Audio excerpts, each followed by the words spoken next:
응급실 풍경. 병원에 환자가 많아서 놀랐다. 눈에 띄는 환자마다 노인이다. 남편이 심장내과에서 적혈구 수치가 낮으니 응급실에 가서 수혈하라는 처방을 받았다. 혈액 한 포를 맞는데 3시간 정도 걸리니 검사 시간까지 응급실에서 9시간을 보내야 했다. 그 시간 동안 참 많은 경험을 하였다. 쓰러져 의식이 없는 사람, 등산 도중 미끄러져 팔이 부러진 환자, 열이 많은 나는 아이, 시설에 있는 자폐증 아이가 복통으로 왔고 119에 실려오는 응급환자, 한시도 조용할 새가 없다. 옆 침대에 있는 자폐증 아이는 작은 체구에 어디서 그런 힘이 나는지 소리를 질러대고 떼를 써서 기가 먹먹하다. 보호자는 일상 있는 일인지 환자가 지칠 때까지 참는데 옆에서 듣는 사람은 인내의 한계를 느껴 숨이 막힐 지경이다. 그 아이가 입원실로 올라가서 한숨을 돌리는가 싶었는데 맞은편에 응급 환자가 또 실려왔다. 주름이 깊고 머리께 하얗게 새했으며 보호자인 아들의 나이를 보면 80은 넘어 보인다. 제초제를 마신 지 4시간이 지나서 위세척할 수 없단다. 산소 마스크를 씌우고 토하는 물을 호수로 빨아내고 있다.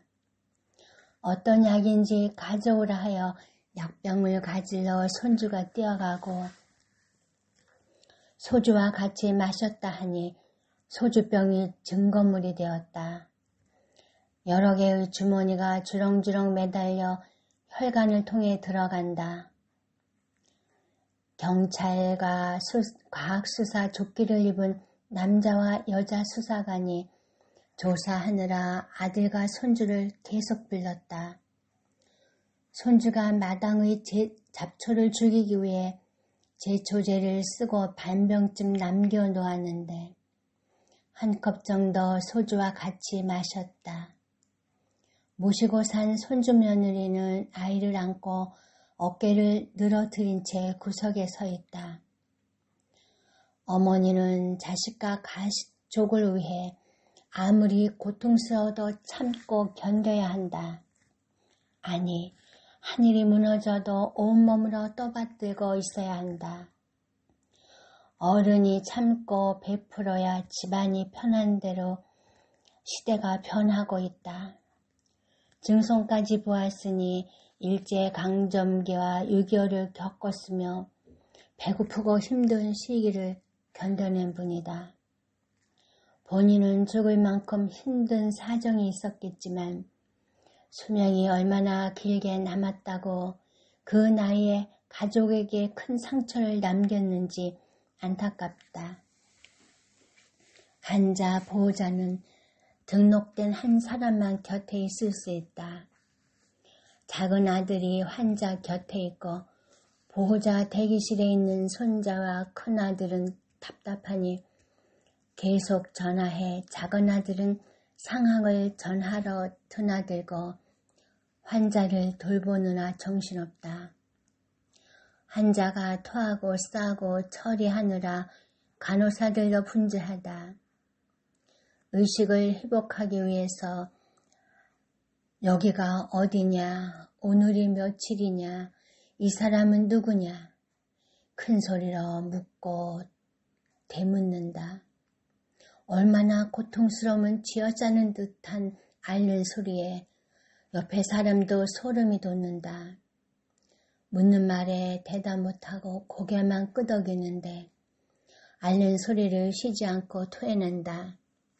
남의 일이라 내가 느끼는 아픔이 없어서인지 깨어나도 장기는 손상을 입었겠고 가족 간에도 잘잘못을 가리려 할 것이니 차라리 죽는 게 낫겠다는 생각이 스쳤다. 내가 아는 분은 친정 어머니가 제초제를 마시고 자살하셨다. 갑자기 연락받고 병원에 달려갔더니 온몸을 뒤틀며 몸부림을 쳐서 참아보고 있을 수가 없었다 한다.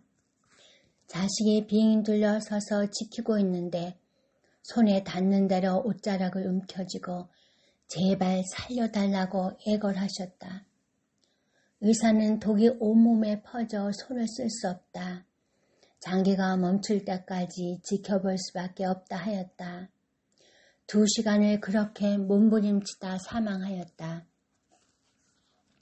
친정엄마의 자살은 평생 자식의 가슴에 못이 되었다. 애들한테 큰소리 한 번 야단 못 치고 부부싸움도 못하고 숨죽이며 시집살이 하였다. 시어머니는 성질이 내 어미를 닮아 고약하다. 서방과 자식이 넷이나 되는데 얼마나 독하면 제 목숨을 끊냐 하며 가슴에 박힌 못을 흔들었다. 평생을 스승으로 사는 분이 있지만 명성을 너무 쉽게 얻었다가 한순간에 잃기도 한다. 이름값하며 살기가 얼마나 힘든가. 살아가는데 어떻게 좋은 일만 있겠는가.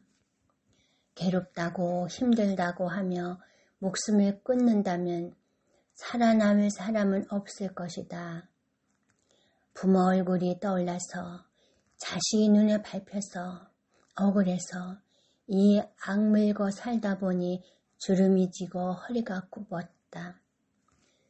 피나는 노력의 결과는 어느 날 행운처럼 다가온다. 말처럼 모난 돌이 구르고 굴러 둥그러진다. 응급실에서 코로나 이후 침대부와 담요가 일회용으로 별도의 요금을 내어야 하고 소병통, 시스컵, 모든 물품을 매점에서 사다 써야 한다. 환자가 태어나면 쓰레기가 한 보따리 나온다. 똥 묻은 환자복은 비닐에 싸서 버린다. 응급실에서 발생하는 쓰레기 처리가 너무 많아서 환경이 걱정되었다. 남편은 나가서 밥 먹고 오라고 재촉하는데 점심때가 훨씬 지났는데도 배고픔을 느끼지 못한다.